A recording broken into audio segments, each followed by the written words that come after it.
G'day, folks. Talk to Andy Maddog Hensel, the first paraplegic to land a backflip on a full-size dirt bike. Yeah, just duct tape the feet to the foot pedals and have a go. Awesome. And whilst doing this, going through rehabilitation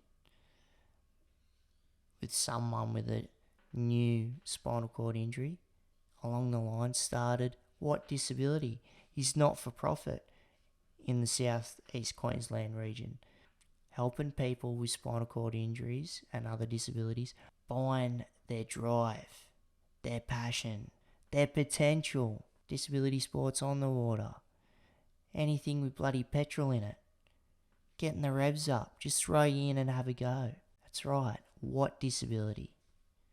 Doing solid work, brother. Keep it up.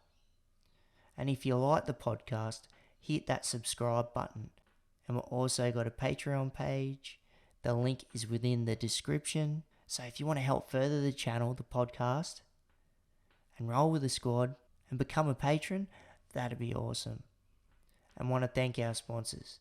Permanville Australia, the greatest electric wheelchairs in the land. Wouldn't be sitting in anything else but these four wheels right here. And they've got great assistive tech also. So righto, let's get into it.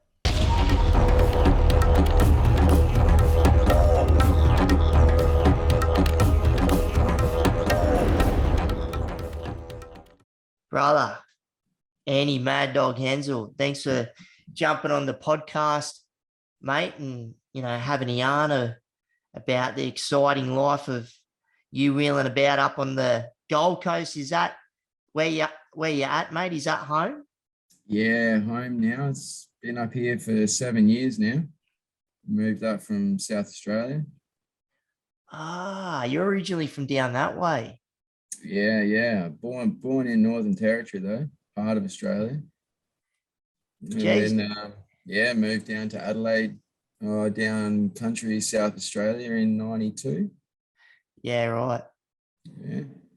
And, So, is that where the whole journey of bikes, dirt bikes in particular, or if it was BMX or sort of started back in South Oz or what? Yeah, no.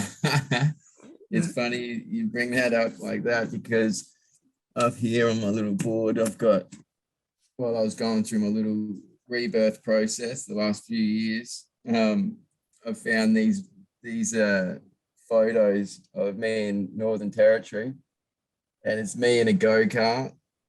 I don't know what I've got on my face. Looks like dirt. And then this one, I'm hugging an engine. Yeah. Engine of a bloody lawnmower. It wasn't on, was it? So yeah, it all started. It started. I think I was born with it, man. Definitely born with it. And then when we went down to Moonta Bay, which is a coastal town in South Australia. Mm-hmm.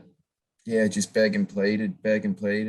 needed to go fast. So then I was using my mates when we went camping, we'd go riding and quad riding, and that just gave me the littlest taste, and that was it. I was set.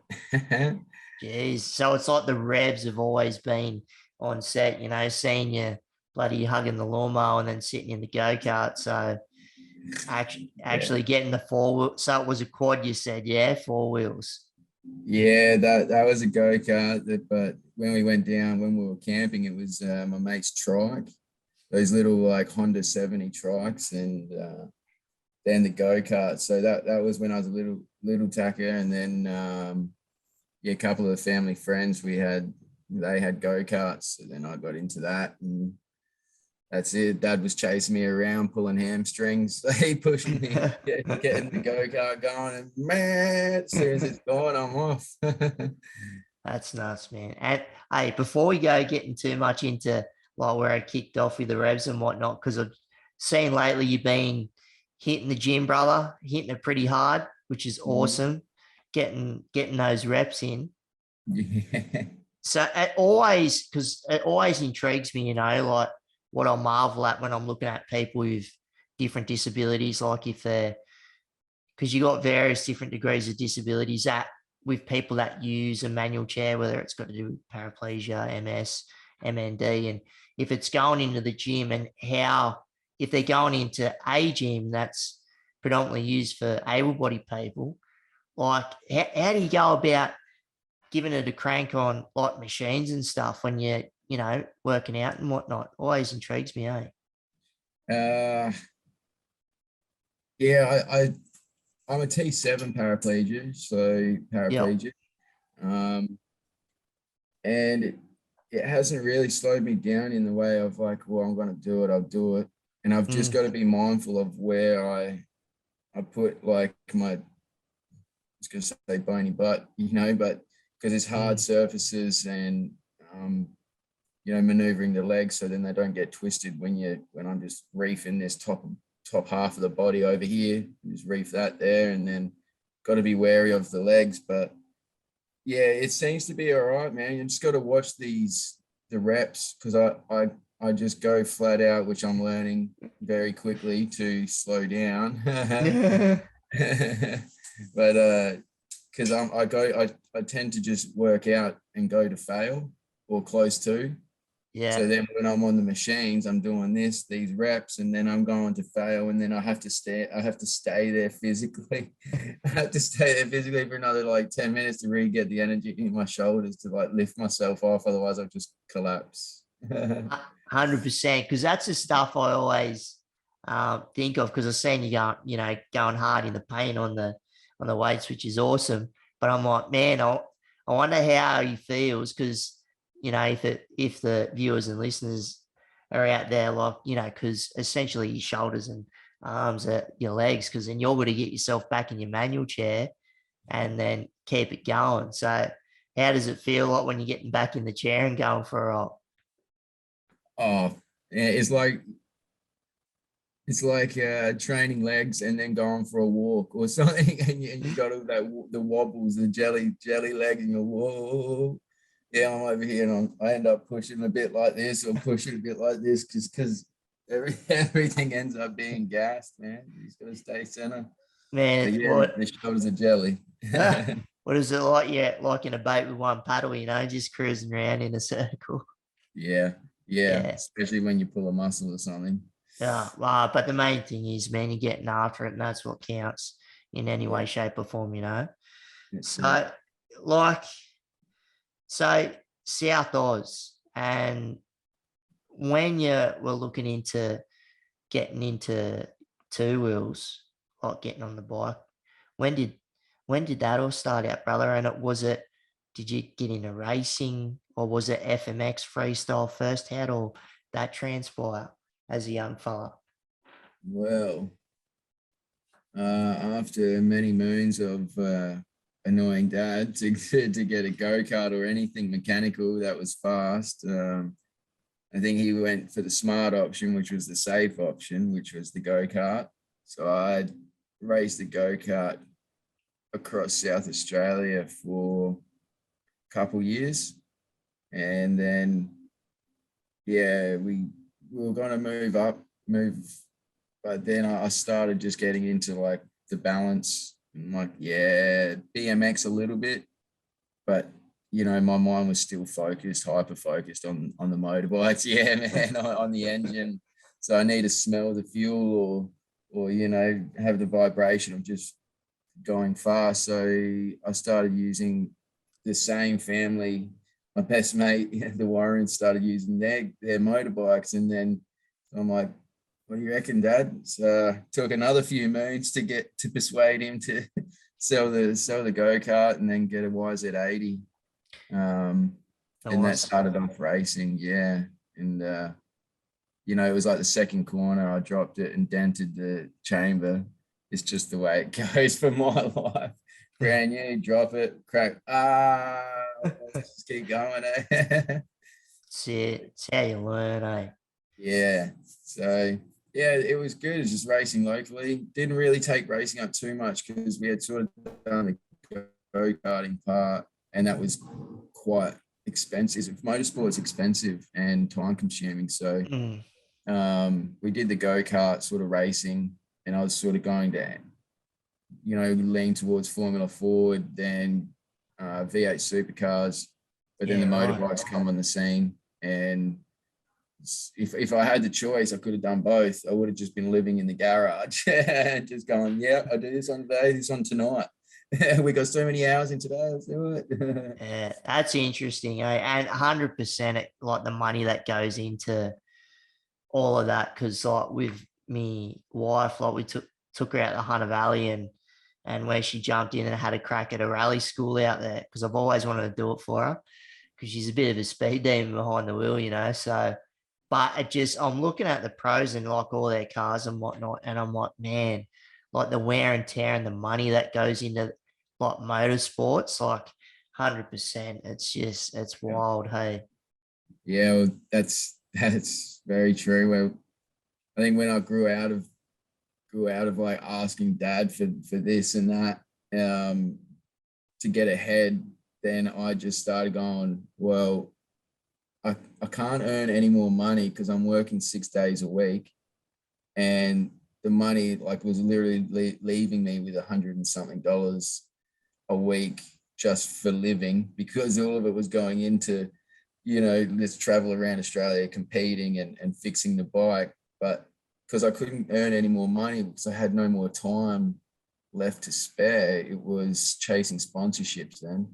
So then it Oh, was all true. about me promoting myself and what I was doing, where I was going, um, which really helps, because then I was able to not buy so many like handlebars. I was going through one stage, I was going through a set every fortnight, for a month or so. So 3 months or so, it was pretty gnarly. Wow. Yeah. So, and some people were stacking it, once every 6 months, but yeah, I was doing it once a fortnight. For 3 months. It was a quarter of a year. I'm going, what am I doing? It's like, obviously you're pushing too hard, man. Yeah. But yeah, it is what it is, man. And we made it happen and got me to where I got to pretty quick. Yeah. And so FMX, man, like freestyle and whatnot. So was like that's like it's scary, dude. Like when I've seen a lot of it in person, and I've had minimal cracks at that sort of stuff, but enough minimal.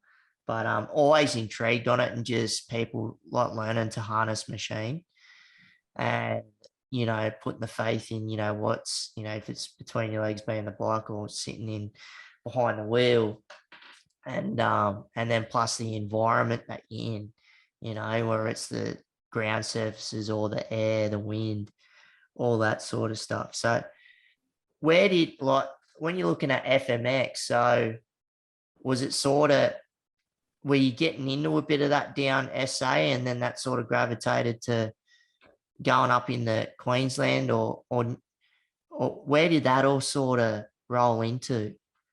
Yeah. So the racing was not high on the agenda for the cost factor. So that was okay, but it wasn't primarily the cost. It was more like, this is sort of my go. So we started riding a lot in the sand dunes near Moonta Bay, and we were doing, you're going from small, and then you're seeing this sand dune, and you drive in the car and you're looking at the mountain tops, and then you Yeah, sort of, yeah. you're doing this, so then that's the way this computes, like all the physics and going up. So yeah, just talking with dad or talking with the family, and you're looking at the sand dune like, oh, it's like spotting a jump for the first time. Like, I reckon that's about third gear, man. So then that starts the process of physics, the softness of the sand and Yeah.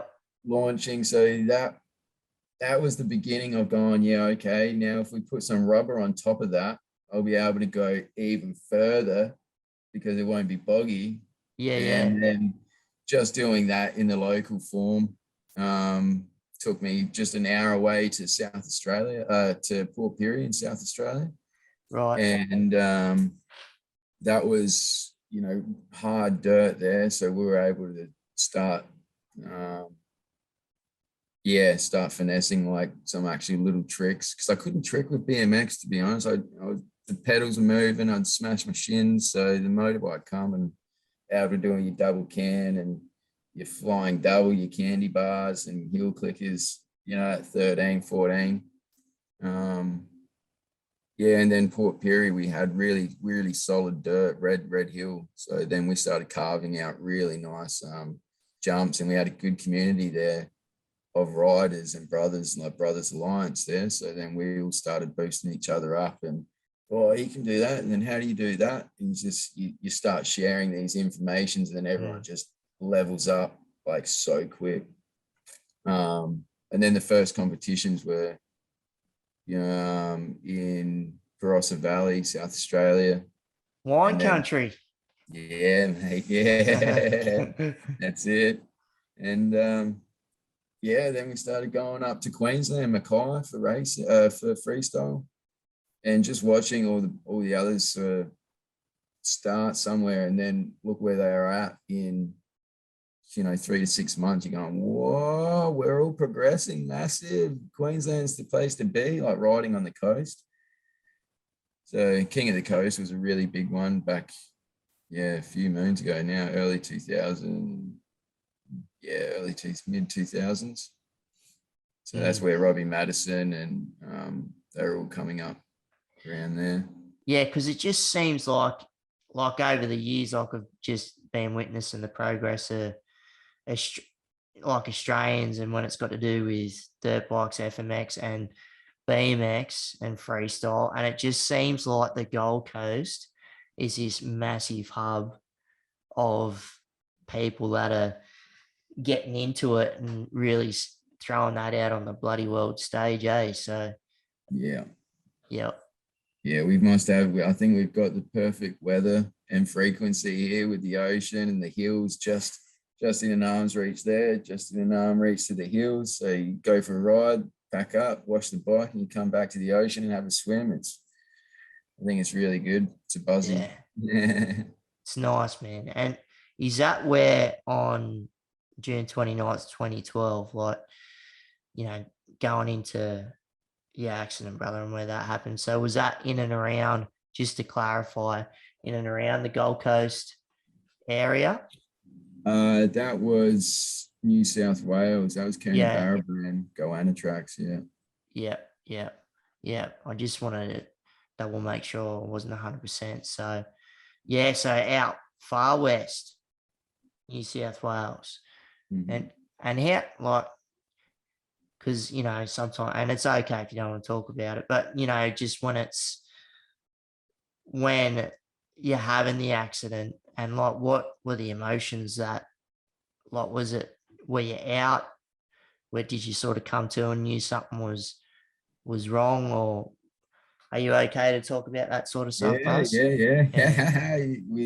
think we both know it's like you run through it and we're here. It's right there. It's so vivid in my mind. Like, I'm not sure what it's like for you. We haven't had a discussion on it yet. This is the first one, but like, I didn't get knocked out. I knew I work from the higher point, like viewing as well now, where my body was telling me, physically that my hands are cramping and this is enough, Mad Dog, this is enough. I'm going, not yet. The spirit is still strong, man. And the body all the time just fails the spirit, because I'm just go. And anyway, I was stretching, and I remember Sturdo and a couple others telling me, like, no more, man, no more, because I'm casing it and then nose diving it. And in my mind, I'm like, if I get this, which I wasn't going to use it in my run, but to me, the 29 or so jump course, if I jump these two doubles cleanly, I've done the whole course, from 35, 40 foot super kickers to 130, 120 foot jumps, like all in the same course. So then I'm like, that's I'm pretty there. serious, brother. Like, as in the capacity of, like, the skills that you had to have to, to launch yourself to that degree, and and having the confidence to land that, like it's full on.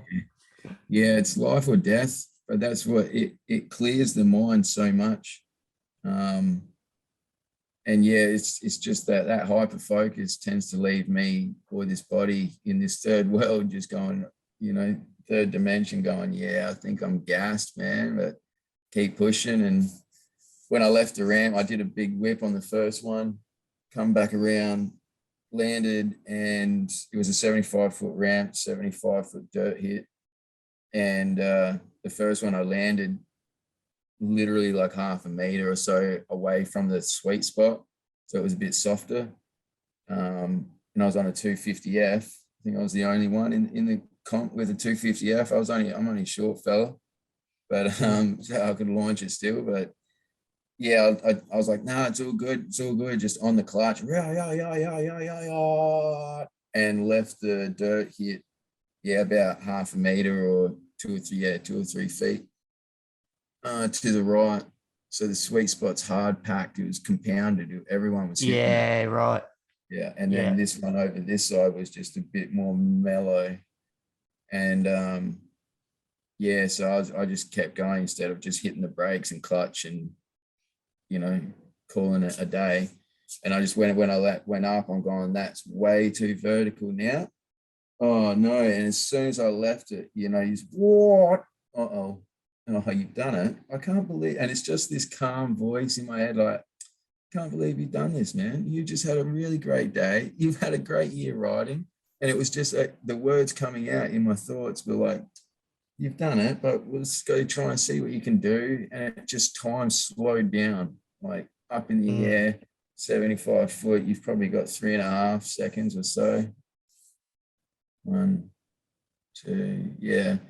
And I could see, Giles and all the boys sitting on the quarter pipe. I can still see it in my vision. Like, they're sitting up there, and the trees were a bit dark, and then the sun's just above them, and they're all looking at me while I'm floating through the air, and I'm looking at myself floating through the air, looking at them, going, oh man. And then I tried to do a Superman, because then when you do that, it's like you're maneuvering the bike to a bit flatter. Yep. But it was just too far gone. Like I'm trying to go. Oh, yeah, your front wheel's right up, yeah. Yeah. So I'm right up that way, and I'm trying to get over it to push it down. And it's like that didn't work. Tried hitting the back brake, and it's just too far gone. It's just floating like a straight floater.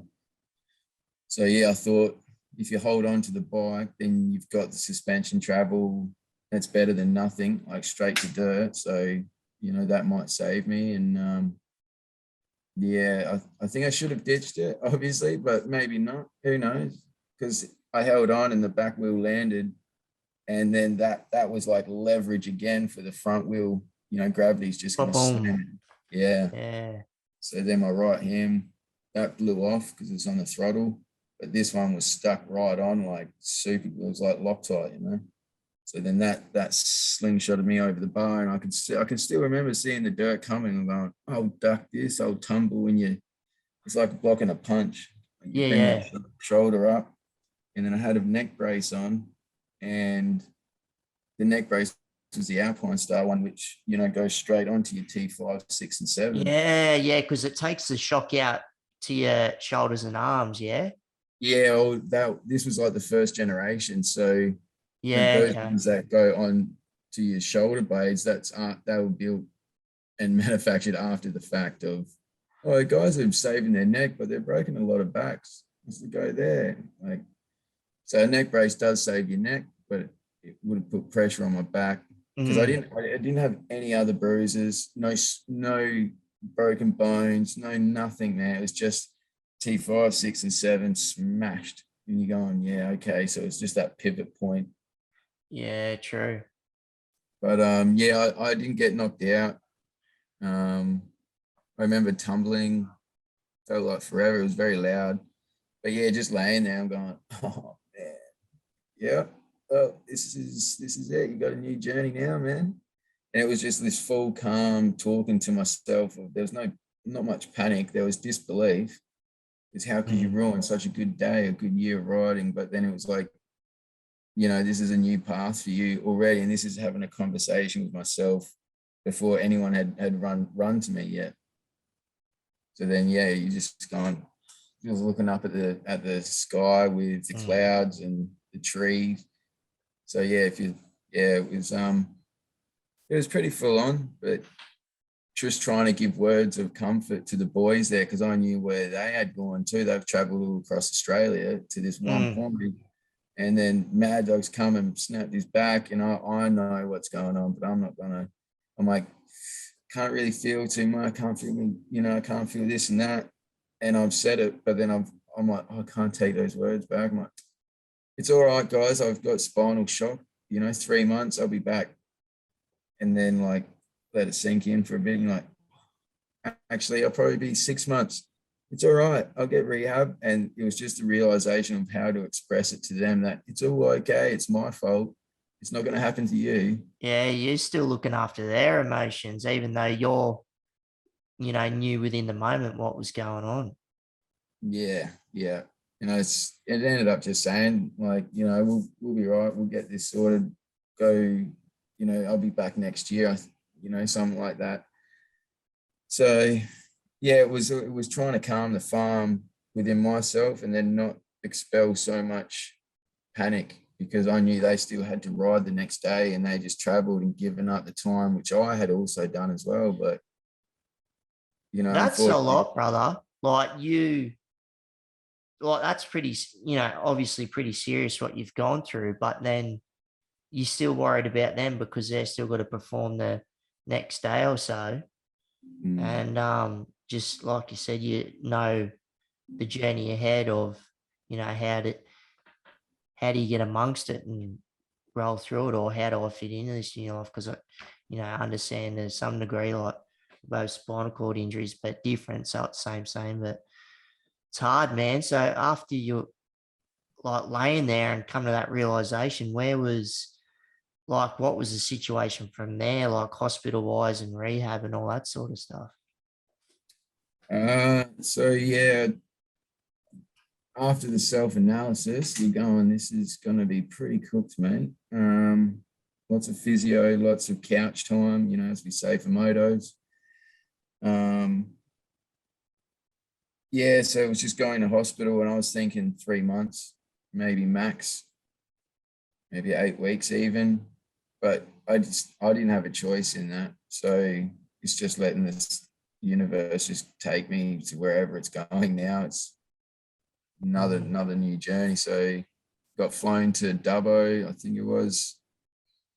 Got flown to Dubbo in a helicopter, then on a plane to Sydney. And that's how it went. And or a helicopter, yeah. So then I got to Sydney Royal North Shore for 4 weeks and had an emergency operation. And it was like my Instagram started. I've got like 2 photos.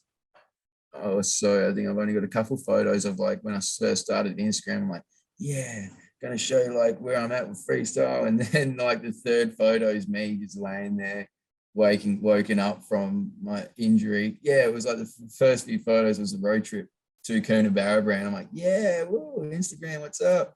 Yeah. And then it was like the 3rd one, like, nah, now you're in hospital, like neck brace, and you're going, all right, so maybe this is why I've got Instagram now.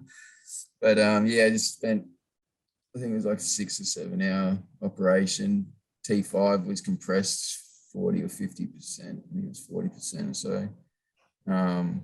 And again, I think it's 6 screws, 2 rods, 6 screws. I didn't get any steroid injection either to stop swelling or anything. So a lot of things in my eyes, like, it was sort of working against me for a positive recovery, like instantly, So a lot of these things that I've missed out on or got this and that, I'm like, that could have been a bit better for like a, more repairable, but I'm hearing you. I feel the same too. Like I'm C5, C6, but I'm like, man, only if it was C7, a vertebrae lower, then I might have some tricep function. You know what I mean? I'm with you, man. When you're saying it, I'm going one more, and you would have had your yeah, Yeah. yeah. Or So just a bit more balance, like just little things, man. Far out. yeah, it's always the little things, isn't it? But it's the little things that are the biggest things too. Everyone's like, don't make a big deal. I'm like, but it is. It is quite a big deal. Serious. So you got fused up. So that was in Raw North Shore. So then did you end up going to Raw Ride Rehab, or where did they post you? Uh, Posted me. They packed me up literally like this. They packed me up after 4 weeks in Sydney. Then slid me into a pencil plane. Then flew in a pencil plane from Sydney to Adelaide, man. Whoa, whoa, whoa, whoa, whoa. I'm like, this is the roughest ride out, man. Uh, And then went to Hampstead in Adelaide. And then I was there for another 6 months. So that's like, I was there for 7 months. It was a lot, especially when you're thinking like this is going to be it's going to be a bumpy journey, but it'll be like, at least I can get home and then sort out like, where am I going from now? I can't go for a run on the beach. I can't just take my manual XR6 Turbo U. Going, oh, that was my 7-year plan. No, that's gone. Like, the reassessment of everything it took months. Like, it took years. It still is for everyone, but like, here now. Yeah. that initial one, it was pretty incredible.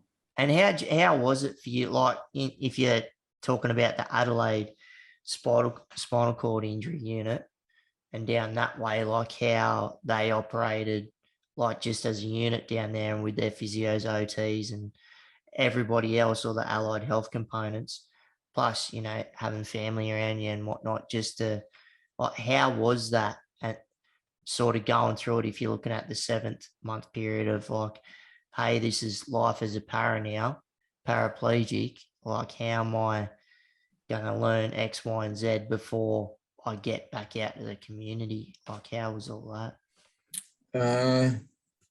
Yeah, it wasn't too bad. Like, the spirit's strong in here. Like, it's just, I was lucky enough to have my arms and that the,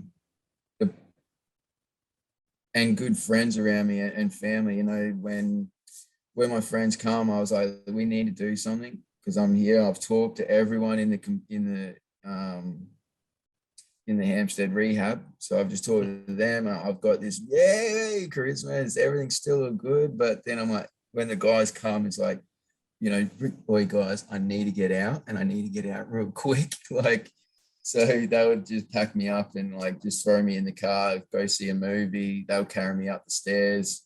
I did. It was like the 5th month or so into hospital, and I backflipped that CRF 50 at Gropey's house, which is the in Barossa Valley. So I backflipped the CRF 50 while I was still in hospital, just because I'm not letting it hold me down.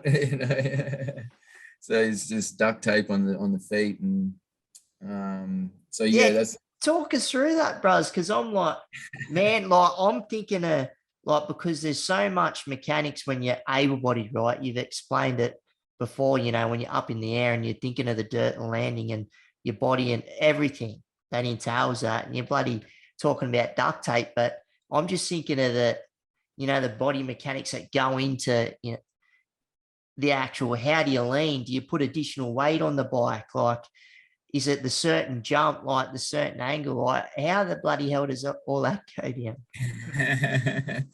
Yeah, well, I think it come around like my mind must be still. My mind was definitely still in. I'm going back riding, and I'll show the doctors because I've said before I threw that water bottle at them because you're not walking, you're definitely not riding, you're definitely not driving. You lost it. Like, you're going. This is a lot of no's. This is a lot of no's to be giving this wild free dude, this wild kid. You're going. Oh, I was to start ticking these off. Got my license, got my car, rode my motorbike, rode the motorbike. The first time I ever rode it, oh no, I rode it first time with Bubba and Seth Enslow from the Crusties when I was still in hospital, and I was just on the mini bike, and they're running after me on each side, like ready to catch me, like in the slips, Really? like in the slips for That's cricket. awesome. Huh? Yeah. So then I must have got dropped back to the hospital. I'm like, devised this plan while I'm there doing physio and OT, or learning to crawl, and what my body, it must be that body awareness as I'm doing the free weights, and I'm compensating. I'm like, oh, what is this? Because you get almost like a motion sickness because it's confronting when, you're used to doing 30 kilo dumbbell presses, Mm. and then now you're down to, 5 kilos or 4 kilos, and you're going, whoa, so Yeah, I think yeah. that was like the next stage. My mind from the high point looking down, I'm probably going, well, if that's going to be the case, then if I'm backflipping or if I'm whipping a motorbike, actually, let's do that this weekend. Like, all right. So then I started thinking, laying in the hospital bed, like, yes, nurse, I'm not contemplating anything snacky. So yeah, I just got that going, went to my friend's house, and it was too windy for them to ride. So just thinking about the body position on the 50, the 50 is pretty solid. The suspension's only, 6 to 10 inch or so. So it's Mm. pretty rigid. You're going to go, you ride it up the ramp's a Pacific distance. So you just keep it right up, and then you go, like, it's just like the big bikes, you pull right at the last minute. So then you're strapped to it. So it's pretty bumpy, but then once you just ride all the way up and you get to the top, you can see in my GoPro footage, it's like with no goggles on, you're looking at the front wheel when that leaves the ramp. Oh, and then it's just a full lead with your head. You're always back when you backflip, you always lead with your head. Wherever your head goes, your body follows. So then you just reef it with your neck, and you're strapped, and then you pull knees to your chest, or your bars to your chest, and then it comes around like sweet. Like, that was so simple. Let's do that on a big bike. Has it been done before? I don't think so. Oh, sweet. Let's do that. And it was just this full spark of energy back in, like come back into the hospital. Like, what's up? Oh, you're back, Andrew. Yep, I'm back. Oh, yeah. What have you been up to? I'm like, this. You Just showed show it. them. Yeah. God, they would have been spinning out. They were definitely spinning out. So, Yeah, man. And so you've done that, and that's insane. Like, you've done it with it. You're still in bloody rehab and going through that, and still learning, what life's like, and you're getting after it. Only a few months in. So, what kind, like, when you're looking at the bigger bike, was it just same principle? And you're the first para, as I understand, to bloody whip it out and throw a backflip, land, done. yeah. That's Yeah. Yeah. That was 2014. And it's funny because I didn't commit to it in my head or verbally. It's once again looking from the higher point. It's the way I've conducted things, and like, I'll sell that, and I've got this now, and then g'day, KDM Australia. Yeah, I would like to ride. Yeah, no, I'd just like to ride Paraplegic. Yeah. Well, thanks for the great deal. Thank you. And then this higher point's like, you're going to backflip it, but I haven't thought of it. I haven't said it. It's just going, you know what you're doing. I don't know what I'm doing. I'm just going for a ride.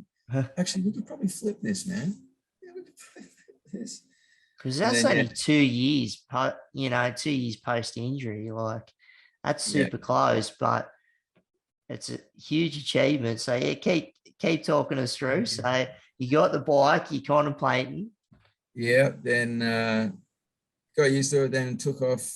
There was, with rehab in South Australia, there was no Pacific walking rehab for spinal cord injuries at all.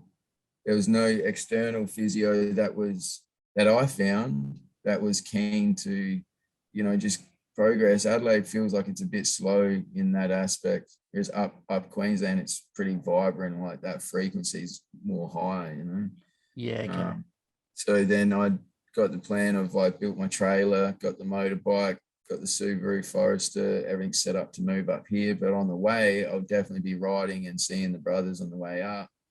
And yeah, so that took like 7 to 8 weeks to drive up because we're just staying in Melton, Wagga, and riding with the Melt MDP, Maddog Productions crew. It's pretty, and Jacko Strong, Benny Heinrich, all the ones that have helped me, Lance Russell. Yeah, it was pretty full on, but it was like all the ones that have been there through my FMX career, and you know, that family orientation, stay there and see what we could achieve at each spot. That's good, man, having that brotherhood follow through, because that's huge, especially when you're going through what you have, you know, and then that's that extra bit of robustness around who, you know, who's standing by you, who's having a crack, who's a real human being at the end of the day, and just know who you are. And Yeah. that's what matters. Yeah. Yeah. Yeah, that's perfectly said there, Jake, because yeah, it's always refreshing, that system, like that conversation. It's as we keep growing and moving through life, that's the way I'm finding things, just of late as well, you know, in the last 12 months, lots of changes. But yeah, so that was really good. We were able to, like, all that frequency around you in the brotherhood, you just going, yeah, we're almost there, I reckon. But everyone's having such a good time. Well, I'm having such a good time in such what it looks to be is a rough time. Mm. You know, and it's just this is going strong. The body's a bit busted, but so be it. Just keep on going, man. And people are just going, what do you mean? You might break yourself even more. I'm like, so be it. Like it won't be, but because I know myself, I know what this is going to be. I've done enough practice in here, just laying here. Like, what are you thinking about? What do you reckon? Life's 100%. Life's not meant to be wrapped in cotton wool, you know, regardless if you're in a bloody chair or not. Like, so if you can channel what you love, and you got that passion, and things are following through, well, that's what matters, eh? Yeah, and it sort of makes it a lot more easier to deal with when you know that you've given a lot of thought into what you're practicing, and you know that's where it's like, if it happens, which I don't think it will, and actually I thought it would either succeed or die. And I'm like, well, I'm definitely not going to die. You know, this is like my God-given right, man. I'm not going to die. That, and you just laugh it off. But then Yeah, I didn't nah, I'll be even, right. yeah, and I didn't even contemplate, like, well, you could break your back. Like, didn't even enter my mind, eh? But yeah, that was really good to get the three around to dirt in Wollongong. So that was after weeks and weeks of training. Jacko Strong's foam pit, then yeah, the G Oh, spot, yeah. Wagga. Yeah. So in Wollongong, sorry. Yeah, that was really, really awesome time, man. Like, you know, 12, 15 of the boys around almost like all the time, man. There was just a handful of us. And then, you know, on the weekends when everyone's not working or something, it was just like, yeah, what are you doing? Everyone's riding and on the beers and just having a good time, man, in nature, getting dirty. And then, yeah, pulled the 3 round. It was, I can't really recall if it was a Sunday or a Tuesday. I feel like it was a Tuesday, or was it Sunday night? But I didn't tell mum or dad. I didn't tell Hold anyone. on. Did you say you pulled a three? A three? Nah, not 3. I pulled 3 backflips around. Oh, Jesus. I thought you said a 360. I'm like, going backwards, yeah, but I'm like thinking of turning, like, Jesus Christ. I've thought about it and starting with the 50, the same process, you know. But yeah, it's, you know, what disability really? You're just thinking about what we can do, and because it's all ability. It's, everyone's saying it's a bit of a diss, but it's just a different world to what, you know, the normal live in. as we just can maneuver a bit better. 100%. And so you've gone.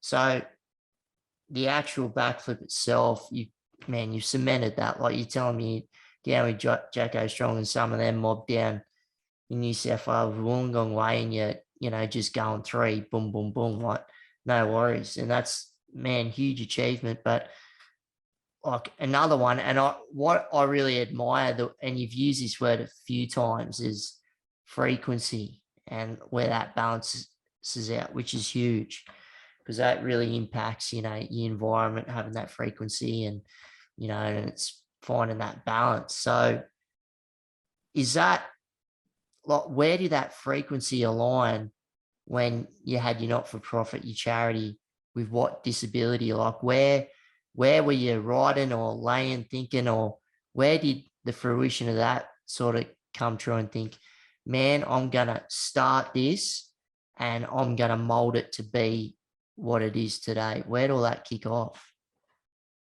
It's a good question, man. But I think what it was pretty much the time of breaking my back to where I was going with it. Where I was going with my freestyle career, what I had planned in my head, that was, what I perceived as a perfect life, like giving the partner a white picket fence and the nice house. But before we do that, we'll travel the world for free because we do freestyle. I'll be doing it. You're the wife, so you get to experience that. With the money we get to go back. That was the way that was going. And then I've had the accident and broke my back, and it just didn't stop. It stopped a little bit. I had a few down times where you're really upset, but most of the time I'll just get to gym. Because it was just so strong that I'm going to be walking again. I'll be fixed in, a year or so.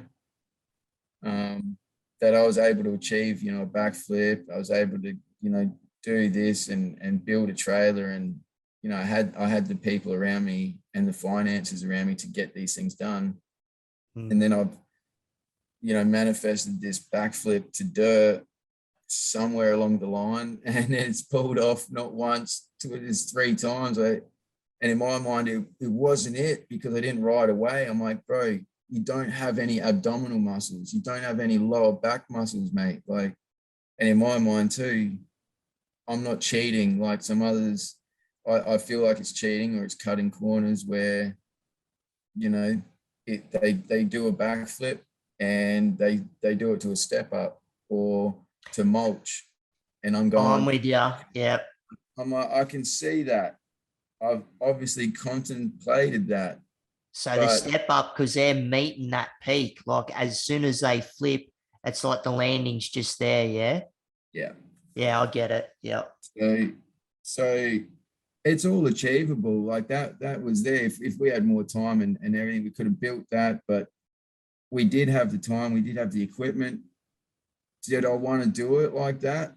Like, not really. I just wanted to bring myself back to where I was walking, where I was riding, to the same jump that the boys are jumping, the same ramp, the same dirt.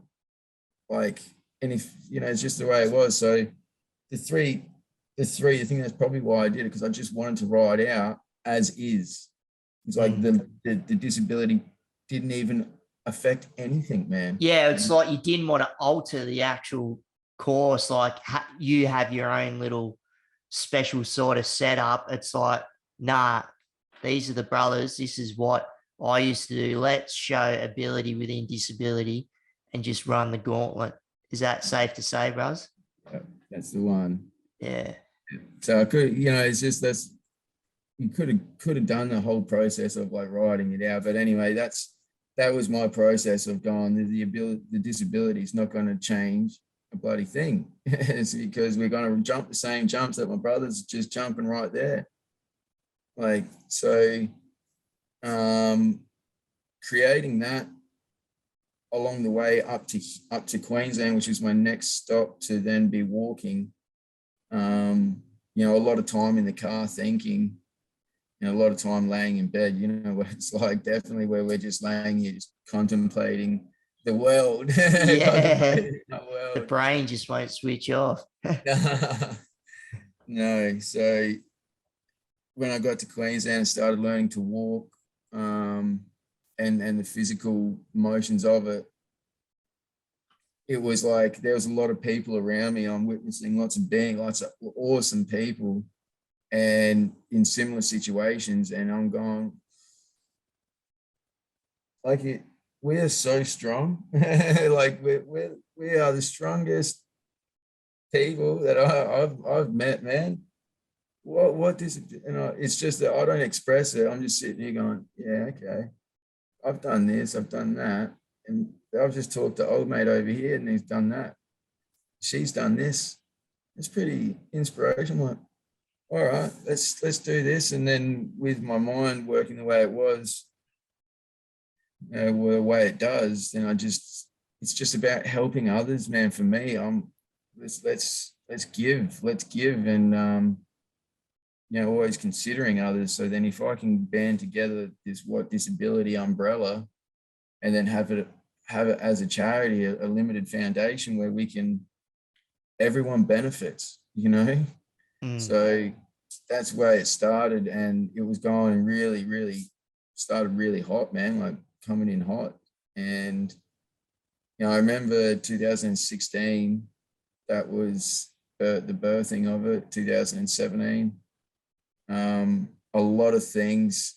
It was like giving so much of my energy that there was like allowed my defense or allowed the negativity or bad people, like misjudgment, to come in, and then just full on attack while I've got this.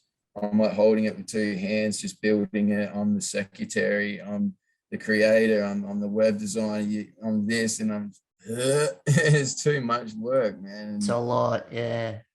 Especially after the years, and through in that build up, I was doing the physio, and that was 3 or 4 years. 2 or 3 years now. 2 to 4 years that I was doing physio. I was walking. I'm spending this money and my time and my energy and my focus, most of my focus, that I'm walking again. And then when I couldn't move a toe, I couldn't lift a foot after all what I exerted because I give it my everything. You're going far out. No, there's no finances. There's no movement. There's no sense of change in anything after all I've done. The what disability's there, but it's not moving as fast as what I want. And I can analyze where I've gone wrong, And talking about that, brother, when you're saying like walking, so just so uprights, able bodies people can understand. So, because often people ask, so they get confused with spinal cord injuries if it's incomplete or complete. And if you're incomplete, you can walk to some degree. So could you utilize some of, like, if it is a little bit of leg movement, or how did all that work? How does that all work out for yourself and your functions as a T7? Yeah, para. Yeah. So I was Asia B, I think, Asia C, T7 incomplete. So my spinal cord, about a finger length was swollen as a thumb. So it's bruised, still intact. I got sensation back relatively quickly in Sydney within that first 4 weeks. So in my mind, it's like these little things that are going, yeah, you're sweet, man. Like you've got this little sensation on your thigh, on your feet. I'm going, oh, I've got that. And then the spasms, you're learning the spasms. And, I'm going, man, this is probably right in the ball game. So if I'm disabled, like if I'm in a wheelchair, I'm going to backflip a dirt bike or backflip something. I'm still going to keep going. And then I'll be walking and I'll be like, miracle story. So I moved up to Queensland to start doing the intense physio and using the rewalk system to get that gait, just doing everything. But in my mind, you just want it now, and the way you put in that effort, you put in that so much effort, you want that reward. You want some reward. Mm. It's like, otherwise you find it in yourself, but that, it's the little things too. Yeah, I'm hearing you, because I'm incomplete as well. So the only, like with myself, the only thing, like I'm at the typical physical level, movement wise, is C5, C6, but the only thing I can't bloody feel is my right leg. But then it's weird because then I can feel one spot on my right ankle. It's bizarre. I'm talking about bloody spasms. Anyway, that's a whole conversation within itself. How strange is it, eh? Oh Like, man. yeah, feel it, can't Mm, feel it, but it's just doing the same. yeah. It's, yeah. That's awesome. You got to jump in the rewalk though. And so you're putting a lot in. So because you got what disability, not for profit, charity, that's kicking off, and then you're putting hard yards in, getting in the rewalk system because you want to build yourself up, and you're trying to find the balance between the both of them. So over these periods, how was all that rolling out, and having because the physical and mental effect on yourself, like trying to do better for yourself, but for the broader community, for people with disability. Yeah. It's challenging. It was challenging. Where, yeah, it was just learning boundaries and that as well. I'm helping people. And then at that time of being tired or run down because I'm trying to do this, and the mental struggle of, why isn't that connecting? Why? Oh, how you going? Yeah, I'm sweet. It's all, yeah, yeah. And it's just all in here. Your mind's working to connect this. And then when you got your downtime, you go in a gym and you're still doing more work. Or if you're not doing that, you're going to be doing business and meetings over there, and then over in Brisbane, and then lawyers. And it's just two full hectic worlds. And then whatever was happening in the center at that stage, a couple of things went really wrong for me, where my car, I had a Range Rover Sport that was my dream car, and I sold that to then help build WD. And I've gone, well, I'll get rid of that. In the meantime, I'll buy a nice little Mercedes. I know what I was doing. Like, this will be my 7-year plan, and I'll keep this as a runaround, the nice. And yeah, the kid that I bought it off had a spare key. So then he took that and rolled it, 2 days after I've handed over the money. So after I've lent him, a motorbike, and just go, you're welcome to ride the little 110. Yeah, bring it back. Just make sure it's washed and full of fuel. It's the kind of bloke I'm at. And then, Yep. 2 days after I buy it off him, he gets it and rolls it, and nothing come from it. So Oh there was that, man. plus the physio, and it was just that thing that was like, I've just given my best car, like my dream car, to help, and now you've just done with, oh wow. And it was just, to them it didn't matter. So to me it shattered my world, because I'm That providing. that hurts, man. Yeah, yeah. So that was like the thing that really broke me, because if I'm in a wheelchair, if I wasn't disabled and this had happened, we know where that would have gone to and how that would have been sorted, and all above board. But it's just the fact of having, you're here, you're structured the same eye level, whereas now, before it wasn't. You're pretty depleted in energy, and then you're pretty depleted in spirit, because you're trying to walk, and it's just the recycling of conversations in my head, and then that goes, and you don't have no money, and you don't have this, and you don't have that. But it wasn't a small scale. It was, this is it, like, it's massive. And yeah, that is massive. But with WD, what disability? So tell the folks, brother, like what that entails, like with the activities, everything that goes into that, so people sort of know a scope of what you're putting into this and what it provided for people with disability. Yeah, so when that all happened, we focused on staying above ground and being happy.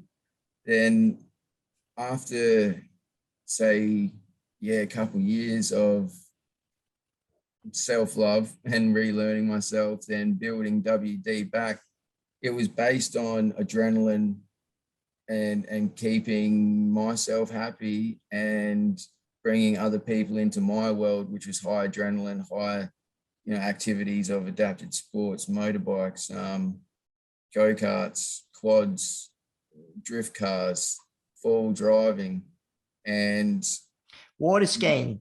Don't leave that yeah, yet. water skiing, man. That's it.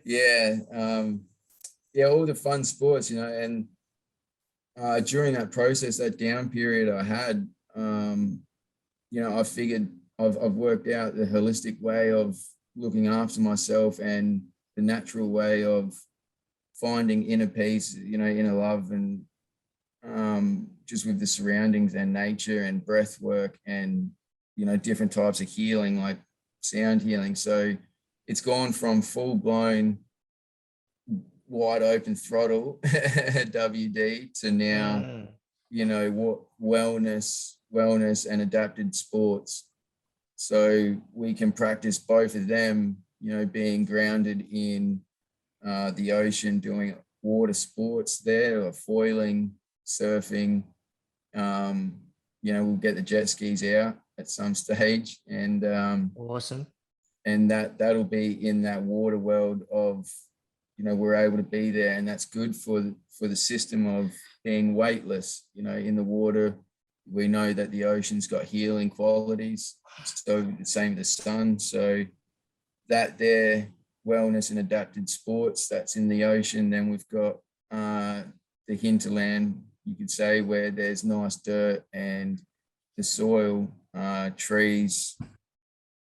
Still got your quads, still got your go-kart, your motorbikes, full driving. So combining the both in the same worlds of let's get ourselves better and keep ourselves grounded while we're generating these happy chemicals and raising that dopamine levels of that creates, a healthy way of living. 100%. I like how you're trying to streamline that, like where it's not just doing the activities, it's the mental aspects that are behind this. It's not just doing it for the sake of doing it. It's why, but not for, let's just go out and pull the throttle or on the jet ski or whatever it may be. But it's sort of you're tapping into the environments and how that can help an individual mentally. Hey, that's it. So it's creating an event where we can come as a group and share it as a group and have that same frequency and be on the same level going in and be on the same level going out, or similar levels. So then it's like a bit intuitive, where we know I wonder how Jake's going. I wonder how my mate's going. I wonder how she's going. As we think of others in our situation, because I do, especially with the sun, like the temperature and what's going on. I'm like, I wonder how they're coping with that, as we all do. But it sort of gives a nice care factor level of like, well, it's good that they left really well last week. Well, we've only got another week until we see them again. It keeps a good level where we're going in and out from.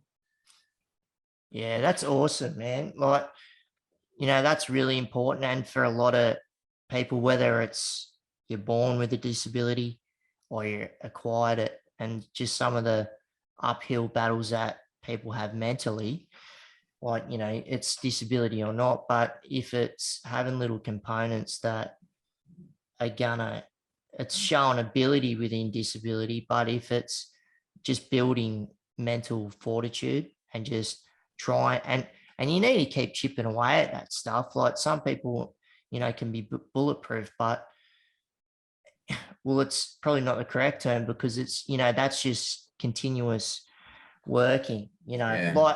like for myself, like I'm like, you know, man, like only it's probably like 30% is physical. The rest of it's upstairs and trying to not tread water. It's like, you know, if we can get the strokes in and just keep that going forward, and yeah, you're going to get things trying to pull you down here and there underwater. But if you can just keep climbing up, like, and that's continuous, man. Hey, so Yeah. yeah, Yeah. I'm with and you on that. It's and it, yeah, continue. yeah, 100%. And how's it going, like for yourself? Because man, COVID, it's been kicking everyone's ass, all sectors, and a lot of people have been hurting, you know, physically, mentally, and all this. And you're looking at a 2 year span. So has it been a bit tough, like in general? Like, Yeah, it's I live alone just with Storm. I've got my assistant's dog, Storm. She's yeah, she's been great because it's the fact of living alone and trying to conduct yourself but moving ahead with WD. But that's one thing, but that's only just becoming a major priority in the last 8 months, because the last 18 months I've been doing so much self work. When it was like, when, you know, the mainstream media and that, you know, they're going, you must sit at home, you must sit at home and you must not do this, but you can have the option to drink. You can have access to free pharmaceuticals. You can have access to this and that, but you can't go out and work, or you can't go out and do this. And you can't travel and see friends and family. And that's my reset, is traveling back, you know, 3 or 4 times a year. And that's where I can gauge how I'm progressing in my life on Gold Coast, and then return back to South Australia. Yeah. All right, come back and I know what I need to do to benefit myself and my growth. And that didn't happen for like 6 months or something. I was going, this is obviously a time for me. All right, let's put down tools and start looking on the inside and evaluating what I need to do to get myself better. That's the way I've used it. And you know, at that time, like 18 months ago, you know, I was still smoking. I wasn't a big smoker. I was always a keen drinker because I love good times, and you know, the I love a pharmaceuticals. beer too, man. It's all Yeah, good. awesome. Yeah. And yeah, just the pharmaceuticals creeped in as well, and Mm. that was the escapism I was doing from. It was pretty much this external world where I was like, felt I was getting attacked. I was playing the victim, because I was just trying to give. And anyway, all that was like a big one morning. It was like a big wake up call for me. Like I woke up, oh, things have got to change. I know what I need to change. And like I said, I didn't voice it to anyone, because then I'm Mm. going to be held accountable. Like, you know, what's going on, Jake? What's going on, Maddog? Are you still drinking? You still smoke? I didn't want any of that. You know, it's not like with anyone. So I sort of just did my own little process of dropping the smokes away, you know, learning to say no, learning who I am, where no, I don't want to drink. No, I don't. And in myself, the pharmaceuticals, because they give it to you for free, you're going, oh, yeah, it doesn't cost anything. It's just there. But then learning to say no to myself, that, you know, took a few months. And yeah, it's been a really big process. So while that was happening, I've gone through 4 years, what was it, 2017, I got pretty crook. So yeah, 3 years, 4 years of boxes of paperwork, man, and photos, and all the work I had done when I started WD, Mm. and all the plans, all the scripts, all the filming, and I'm going, why? And you could be so critical on yourself, but you just go and you're reaffirming, like, it's all right, you're doing it now, man. You're doing it now. So that this time of COVID, you know, it's given me time to give a lot of self-love to myself and Mm. growth. So learning a lot about myself, where I put my boundaries, where how I treat myself when I'm not, when I feel really down. How are you going to pick yourself up? And you got to find these little things in you. If you don't have these externals, like giving the money to go fly, you can't go fly. You can give the money, but you can't fly because you're restricted. So it's just being happy with in an arm's reach of yourself. Man, It's thanks for being open like that, eh? yeah, That's huge. that's all good, brother.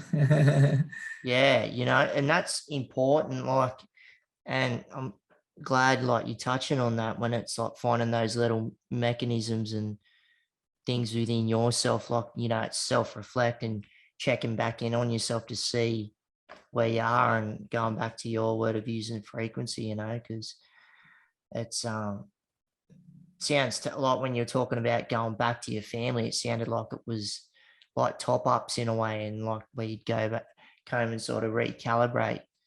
Yeah, But man, really appreciate that, and it's good to see where you are now.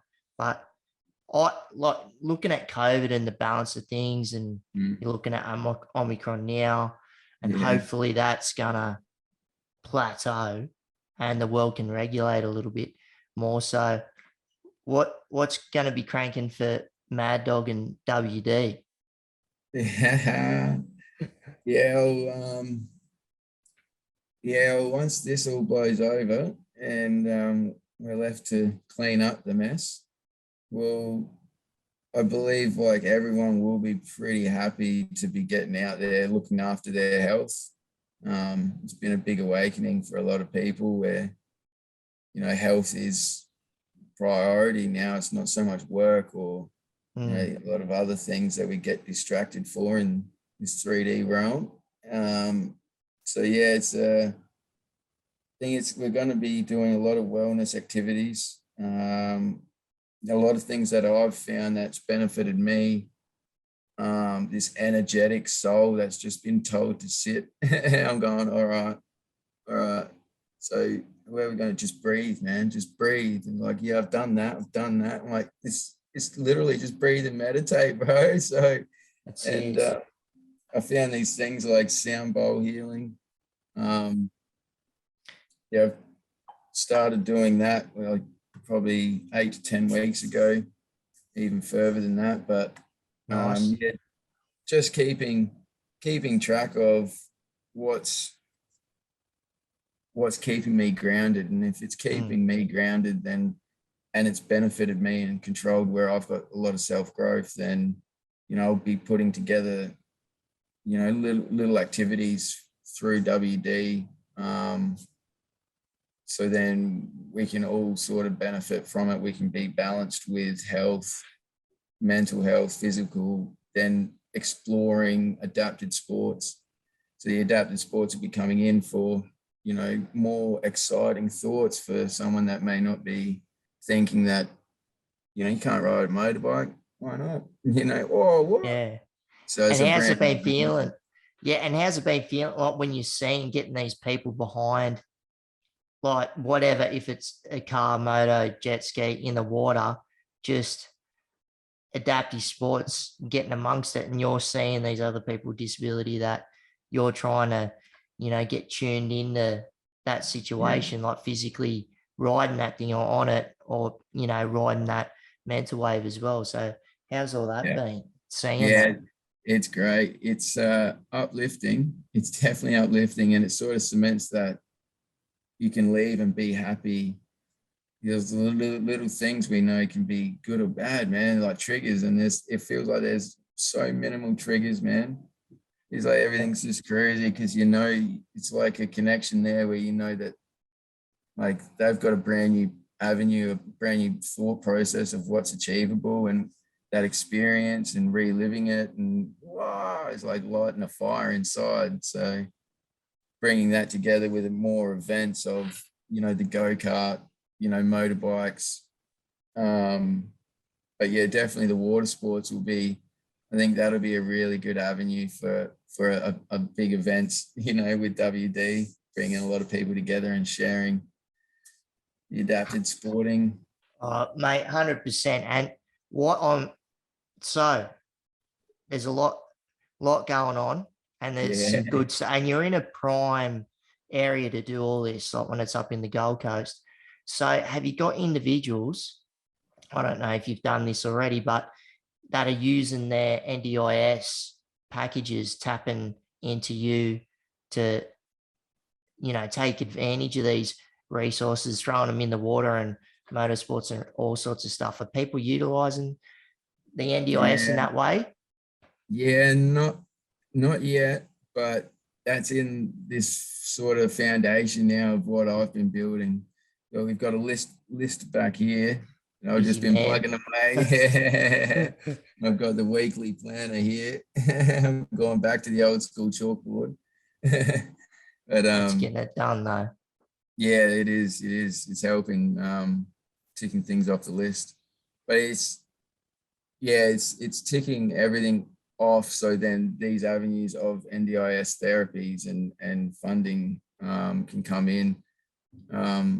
Just organizing the paperwork, that's taking a little bit, but got nothing but time. But yeah, the that's group good, events, man.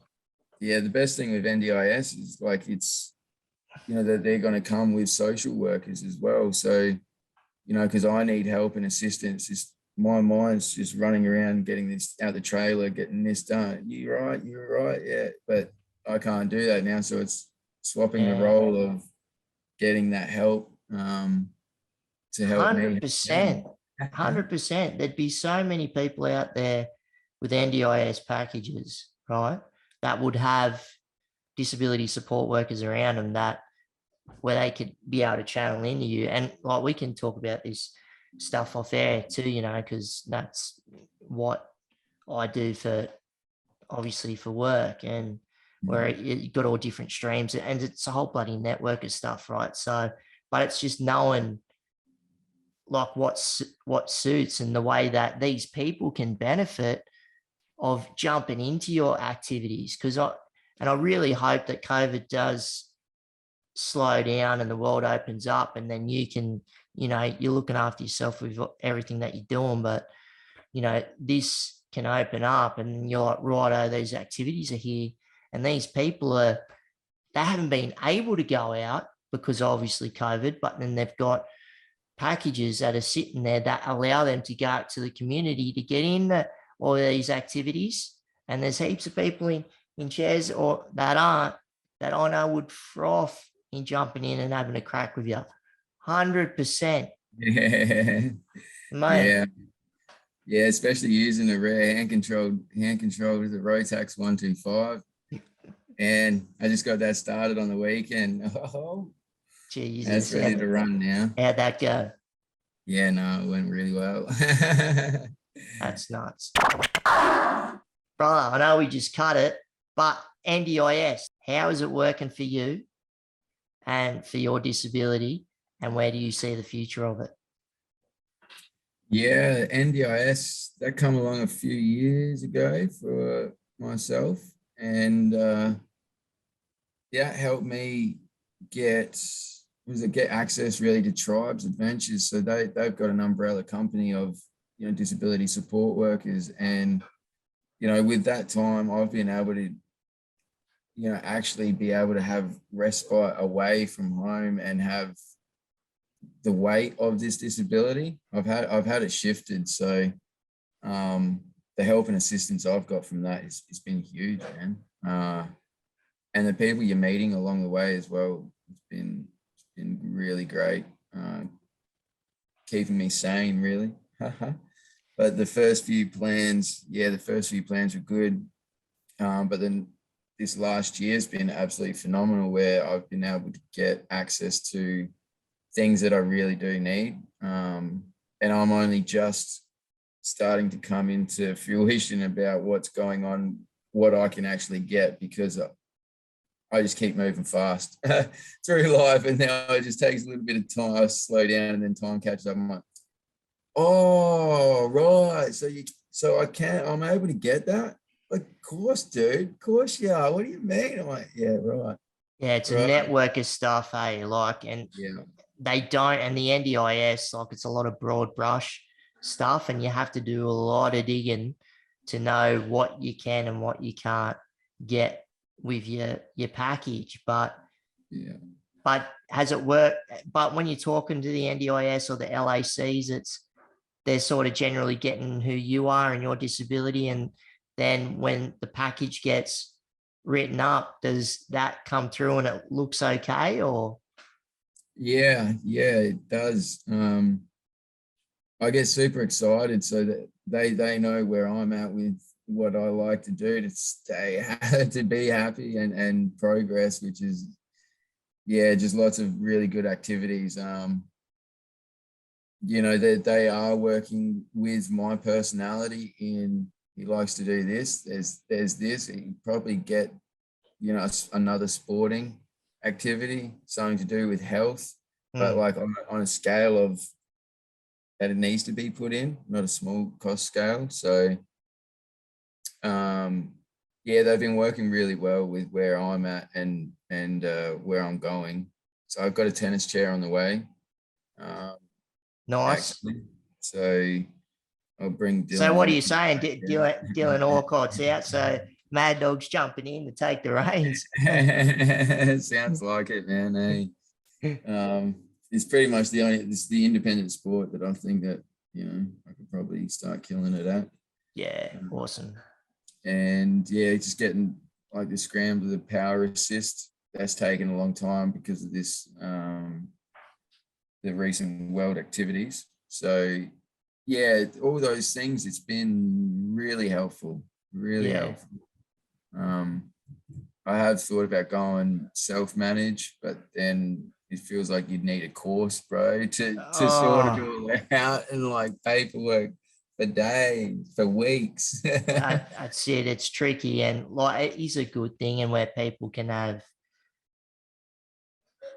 control over it. But then, you got to be accountable for all the paperwork and whatnot. And then sometimes people buy things that they shouldn't have on their package, and then they got to reimburse the government and yada yada. But plan managed is the good middle ground, and where all parties can really look over and see what's going on with the plan. But so do you see nothing but good things from the NDIS? Yeah. No, it's definitely got to stay around for forever from now. This is especially with a permanent label, a labeled permanent disability. We're going like, well, we do need all the help that we can get, to be honest, like to keep achieving and pushing forward. Big steps that we take in the wheelchairs. Big rolls. Oh, well, not for me. I just hit a joystick, mate, and just cruise forward. I'm sweet. Big smile on your face. It's all That's all that matters. But so that's yeah. good. So now this section, we're going to cut it back into the podcast. Whoop. Yeah. Like, I know COVID's shit. It's been hard on everyone, and like a lot of vulnerable people in the community, people with disability, and how it's affecting themselves and families and whatnot. But it's good to see the glimpses of positivity that have come through this. And then I'm going to jump back to what happened the other day when you got Mr. Alcott, Mr. Bloody Dylan Alcott, takes out Australian of the Year, and then just listen to that bloke's speech. Man, that dude he's not reading off a teleprompter. He doesn't have the paper in front of him. He goes on that spiel for like at least 8 minutes, which was awesome. But I hope there's a lot of people that were sitting at home and really absorbing what he was saying when it's got to do with unconscious bias. And there's people like you, Mad Dog, like Dylan, like a lot of people that have come before us and the Kurt families and everybody else.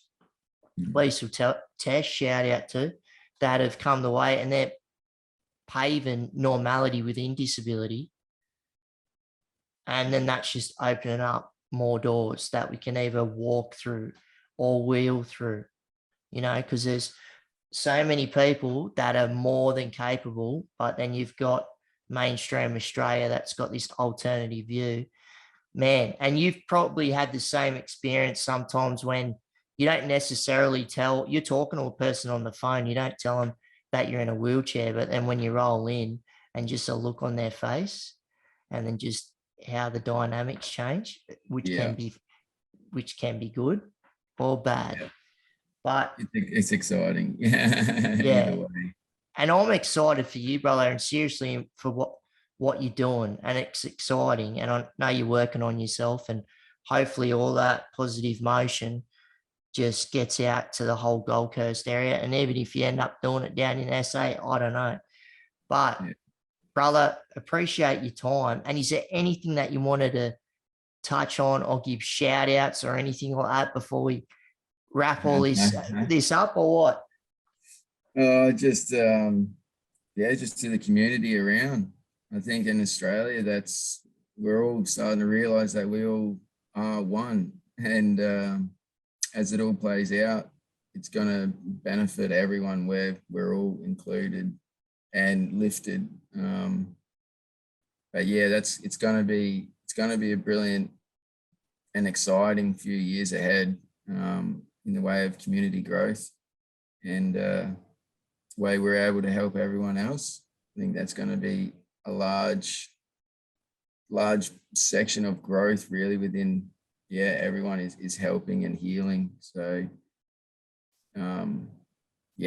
stoked, Jake. I appreciate your time, man. No, appreciate you, brother. And mate, so social media, if people want to know about what disability, when it's got to do the solid work you're doing there, or if it's your general social media just to get in contact with you, throw that out in the atmosphere, because I really want to, people to look into the strong work that you're doing with WD. Yeah, cheers, mate. So whatdisability.com.au is the website, and that's getting some love in the near future. We've also got What Disability's got a Brisbane festival, Body, Mind and Spirit, late February. It's February 28th. So we'll be having a stall there. And the personal accounts are Andy Maddog Hensel. And YouTube, that'll be getting that sort of set up, learning how to do the editing and filming for that. It's a balancing act, but we'll get there. But yeah, it's looking really, really good for the future, mate. Dude, will you just keep wheeling forward and keeping up that positive energy and just continuously tapping into that? What Disability, you heard it, folks. So you know where you can get him on social media accounts and websites and whatever, etc. So nothing but positivity 2022. We've just started the year. Get after it, brother. And don't go blowing those shoulders out, all right? Nah, no, I won't, man. It's all good. Cheers, Jay. Peace, man. Appreciate you, man. Thanks, brother. Cheers. See, folks, the brother don't muck around. Still going through spinal cord injury, rehabilitation. It's like, yeah, boys, let's go out and start throwing backflips. Don't care about the disability. I'm still learning life as a paraplegic. Let's get after it. And you can see that purpose and that vision of what he's pushing with What Disability. Getting people with disability, spinal cord injuries and other in the southeast Queensland region. Getting them doing all sorts of stuff, showing their potential, showing what life can be about. And where he was yarning about, that's a continuous journey for everyone, with himself, with me, with us all, disability or not. But it's finding what's within you. So reach out to him. He's got a lot going on up there with What Disability. So if you're in that Gold Coast region and beyond, reach out to him. He shouted out all his links. Get a hold of the brother. Keep up the work. And if you like the podcast, hit that subscribe button. And we've also got a Patreon page. The link is within the description. So if you want to help further the channel, the podcast, and want to roll with the squad and become a patron, that'd be awesome. And if you want to get in contact with me, you can get me via Instagram at streetrollandcheetah, or email one word streetrollandcheetah@gmail.com. And we've also got a Facebook page, Keep Rolling with Jake Briggs, so check it out. And want to thank our sponsors, Permanbill Australia, the greatest electric wheelchairs in the land. Wouldn't be sitting in anything else but these 4 wheels right here, and they got great assistive tech also. So righto, see you on the next one.